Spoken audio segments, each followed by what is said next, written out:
Денеска имам една убава можност повторно да бидам тука во Бутов, да разговарам со многу пријатели, со познаници и да го прошириме гласот за обнова на Македонија.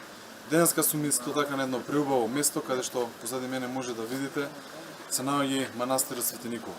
Место каде што навистина секој еден човек треба да одвие време да дојде да го посети. Место каде што треба и Министерството за култура да се разбере и државата да одвои повеќе средства. Вакви убавини има многу не само во Бутов, туку насекаде во Македонија.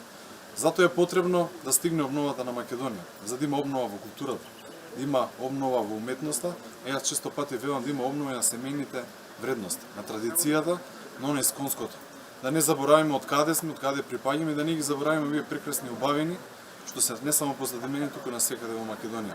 Во ова време, баш во ек на пандемија, кога народот за жал се уште е оставен во границите на Македонија, добро да се ги посетиме овие убави места насекаде во Македонија. Во изборна единица 2 има такви прекрасни места. Затоа ги повикувам граѓаните да ја сакаат Македонија, да ги сакаат овие места, бидејќи набрзо има многу проекти не само за Бутов, не само за Ѓорче Петров, не само за Куманово, не само за Чаир, туку насекаде во изборната единица 2, насекаде во Република Македонија. Затоа е важно на овие избори да се излезе и да се даде довербата за обнова на Македонија, да се даде довербата за коалицијата за обнова на Македонија и се разбира на 15 се да гласаат за број 14. Благодарам.